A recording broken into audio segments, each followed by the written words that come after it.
You know, my sister is pregnant for the fourth time, and she expects me to finance everything again. But enough is enough. I've decided to cut ties with the whole family. Note, I'm no longer getting requests for money. I just get messages like, "Your sister needs this." When it's from my parents, or "I need that." When it's from her, like I'm some kind of bank, or like I'm working for them. When I refuse, they call me jealous and bitter because I have neither a husband nor children. But when she told me about this fourth pregnancy, I completely lost it.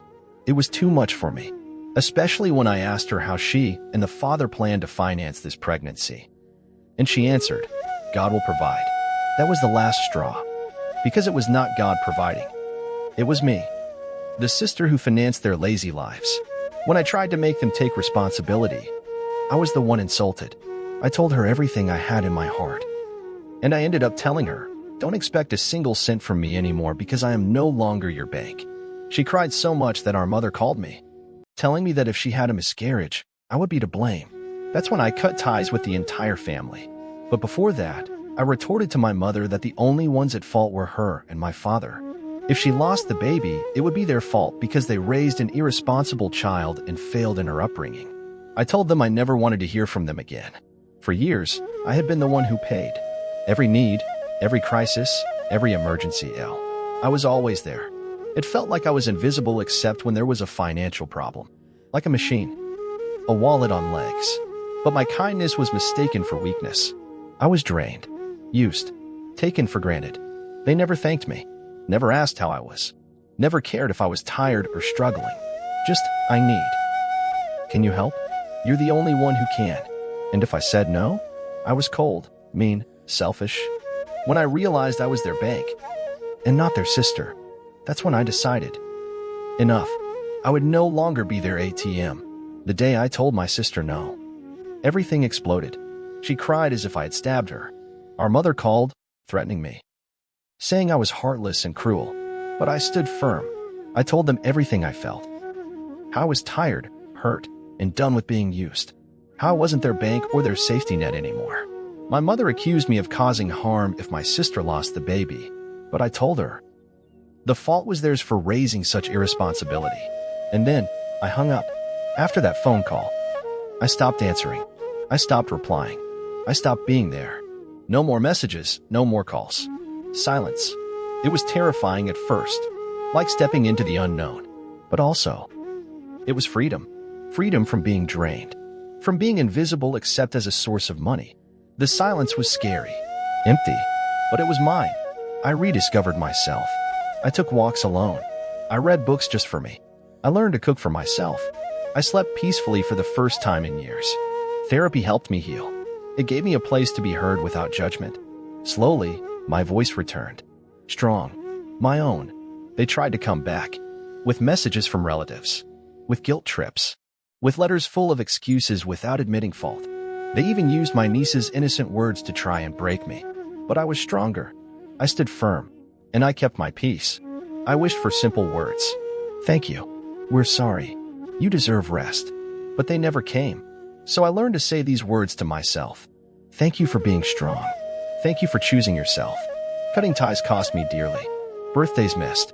Family gatherings lost. Loneliness. But the price was worth it for my dignity and peace. One day, I almost replied to a message. Almost opened the door back in. But the voice inside reminded me why I left. I stayed strong. I chose my peace. One morning, I woke up free of fear and heaviness. I accepted what I couldn't change. And loved myself fully. I learned to live for me. To follow my passions. To nurture my soul. Peace came. I found family and friends. People who love me for me. These bonds are built on respect, trust, and care. They heal old wounds. Now, I build my future. On my terms. With dreams simple and true. A life where I am the hero. The author of my happiness. If you're trapped, know you can choose peace too. You can rise. You can live for yourself. Thank you for listening. May your path be filled with light. You know, for years, I was the one who paid. Every need, every crisis, every emergency. I was always there, ready to help, ready to give. But it wasn't just generosity. It became an expectation, a demand, a silent contract where I was the bank, and they were the debtors. I wasn't asked how I felt. I wasn't asked if I had enough. I wasn't asked if I was tired. I was simply expected. There were days when I was broke myself, when I struggled to pay my own bills. But when my sister called, I'd find a way, because that's what sisters do, right? But slowly, it wore me down. Physically, mentally, emotionally. I was exhausted, invisible, used. They took my kindness for weakness. They thought my silence was agreement. They believed my patience was endless. And every no from me was met with anger, with guilt trips, with accusations. Why are you so cold? Why don't you love us anymore? Are you jealous because you don't have a family? Their words cut deep, because they were true. I was alone, no husband, no children, and in their eyes, that made me less deserving, less important, less valuable. But the truth is, I was the one supporting them financially, the one who covered their bills, the one who paid for their needs, the one who sacrificed her own comfort for their comfort. And yet, I was the villain, the selfish one, the angry, bitter, and jealous. One day, I couldn't take it anymore.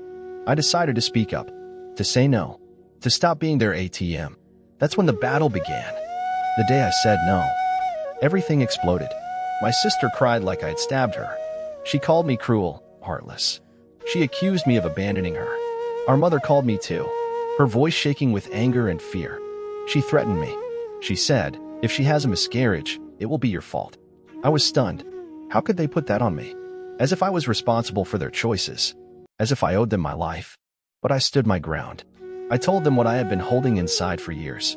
I told them I was tired, exhausted, done being their bank. I told them I loved my sister, but I couldn't support irresponsibility anymore. My mother didn't want to hear it. She said I was jealous. She said I was selfish. She said I was causing the family to break.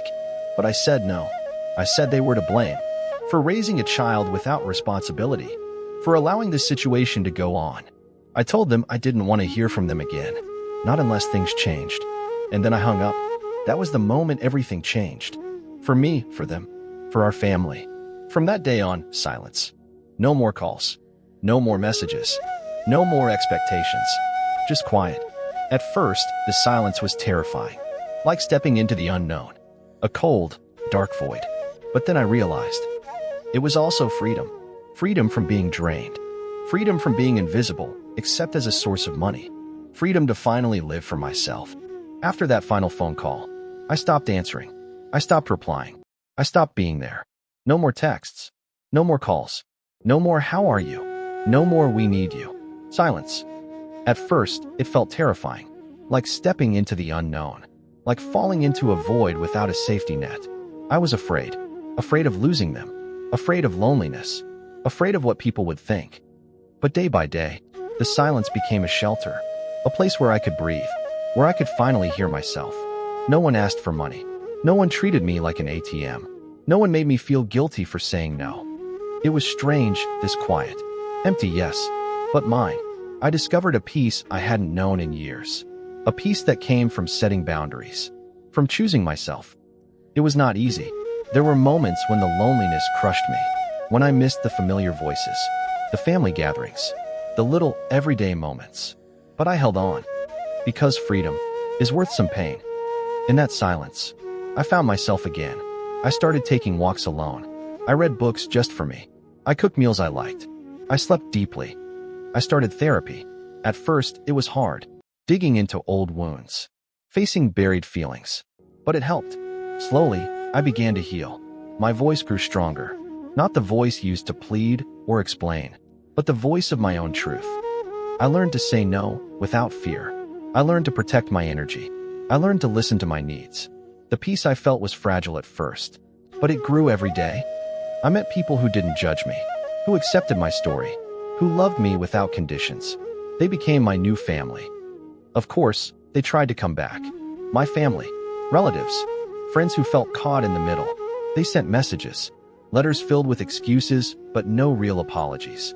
Guilt trips disguised as concern. They even used my niece, a sweet little girl who didn't understand, to try and reach me. Your sister misses you. We need you. Please don't abandon us. But I was stronger. I stood firm.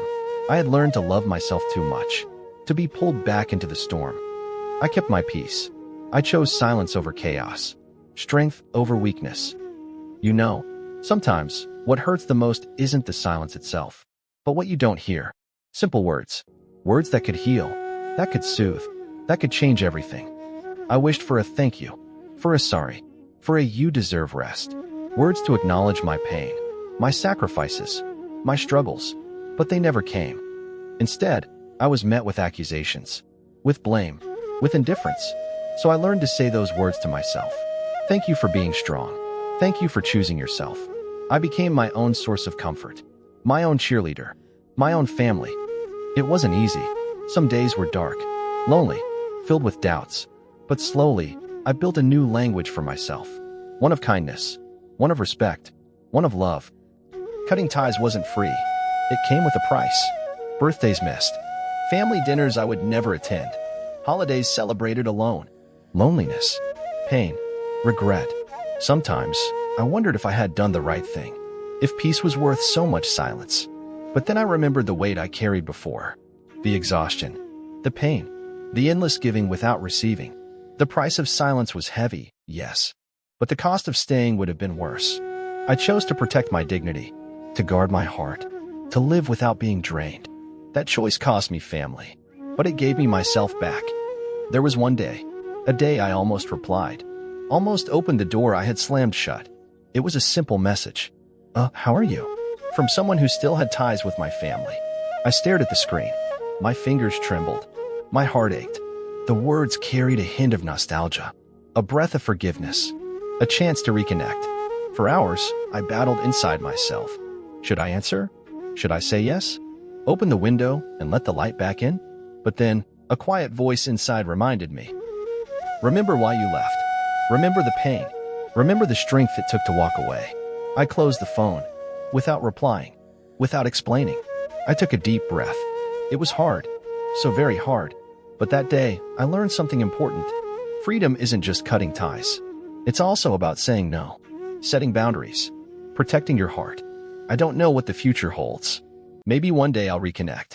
Maybe not. But today, I'm strong enough to choose. And that choice is mine. You know. After all the storms, the screams stifled, the forced silences, there comes a moment when calm returns. Not an empty calm, but a full one. For me, that moment came slowly, almost unnoticed. One morning, I woke up without that knot in my stomach, without that dull fear pulling me down, without that invisible weight on my chest. Just lightness. It wasn't a miraculous healing, not forgetting, but acceptance. I accepted that I couldn't change the past, that I couldn't force people to love me differently, that I couldn't fix those who didn't want to heal. And most importantly, I accepted that my worth did not depend on their gaze. That was a turning point, a real one. I started living for myself, making choices that nourished my soul, listening to my desires, my needs, cultivating my passions. I reconnected with sincere friends, discovered new horizons, and most importantly, learned to love myself, to respect myself, to honor myself. And with this new peace came a quiet strength, a strength that does not shout, that does not demand, but that exists, that shines, that inspires. I don't say everything is perfect. The wound is still there, sometimes. The absence too. But they no longer govern my life. They have become memories, lessons. Today, I walk with my head held high, free, at peace. And that peace is the most precious gift I could give myself. You know, when you lose ties you thought unbreakable, you discover something unexpected. The possibility to create new ones, different ones, chosen ones, true ones. At first, I was wary. After so many disappointments, I thought no one could really love me or accept me as I am, without conditions. But life, it has a strange way of surprising us. I started by reconnecting with childhood friends, those who never turned their backs, even when family did. Friends who reached out without questions, who listened, truly listened, without judgment, without pressure. Then little by little, I opened the door to new people, colleagues who became close, neighbors who became confidants, strangers who became family. A family I chose, that chose me back. These bonds are different. They aren't built on duty or guilt, but on trust, respect, Kindness. They taught me you can love without losing yourself. You can be supported without being exploited. You can share without disappearing. I discovered the simple joy of a shared dinner, a sincere laugh, a comfortable silence, moments where I didn't have to play a role, where I could just be. And you know what's beautiful? These new ties. They gave me the strength to face the old ghosts.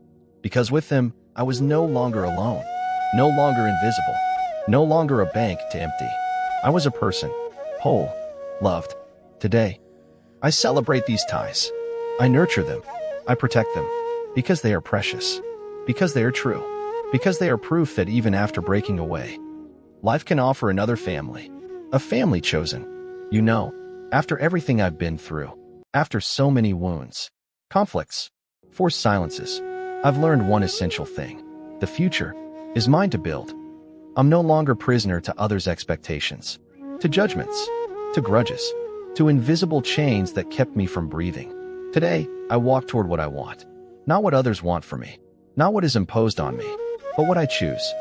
I have projects, dreams, not dreams of grandeur or escape, just simple dreams, true dreams, balance, a job I'm passionate about, trips at my own pace, moments of sincere sharing, a home where I feel safe. And most of all, I learned to listen to that small fire inside, that soft voice telling me every morning, you are capable, you are worthy, you deserve happiness. Of course, there will still be hard days, moments of doubt, wounds that resurface.